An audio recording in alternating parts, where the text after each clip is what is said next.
Ți-am spus, fată, că o să reușesc, tu n-ai crezut. Acum mă suni într-una cu număr necunoscut. Acum îmi dai DM-uri, te doare că nu-ți răspund. Nu poți să fii cu mine dacă n-ai fost la început. Ți-am spus, fată, că o să reușesc, dar tu nu m-ai crezut. Acum mă suni într-una cu număr necunoscut. Acum îmi dai DM-uri, te doare că nu-ți răspund. Nu poți să fii cu mine dacă n-ai fost la început. Ți-am spus, fată, că o să reușesc, tu n-ai crezut. Acum mă suni într-una cu număr necunoscut. Acum îmi dai DM-uri, te doare că nu-ți răspund. Nu poți să fii cu mine dacă n-ai fost la început. Nu aveam bani, nu aveam fani, aveam doar o viziune pe care nu înțelegeai. Ți-am zis mai stai, ți-am zis mai stai. Mai știi, mă rugam de tine în timp ce tu tot plecai. Acum regret ce-ai făcut, aș vrea să pot să te iert, însă sunt alt om acum. Când ai plecat m-a durut, dar ce-a fost greu a trecut. Acum mă vrei înapoi, ești doar o târfă și atât. Că o să reușesc, dar tu nu m-ai crezut.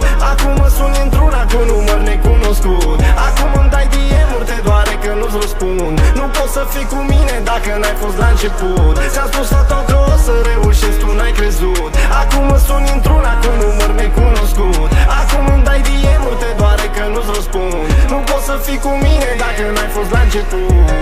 Gucci pe piept, da, și nu e fake, no. Mă cauți într-una, nu pricep.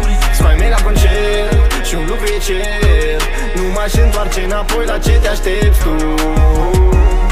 De ce că sper și mă sun? De ce mă cauți acasă când eu mereu sunt pe drum? Când ai plecat m-a durut, dar ce-a fost greu a trecut. Acum mă vrei înapoi, ești doar o târfă și atât. De ce mă cauți acum? De ce continui să sun? Sunt ocupat, nu răspund. Am alte treburi acum. De ce mă cauți acum? De ce continui să sun? Sunt ocupat, nu răspund. Ți-am spus, fată, că o să reușesc, dar tu nu m-ai crezut. Acum mă suni într-una cu număr necunoscut. Acum îmi dai DM-uri, te doare că nu-ți răspund. Nu poți să fii cu mine dacă n-ai fost la început. Ți-am spus, fată, că o să reușesc, tu n-ai crezut. Acum mă suni într-una cu număr necunoscut. Acum îmi dai DM-uri, te doare că nu-ți răspund. Nu poți să fii cu mine dacă n-ai fost la început.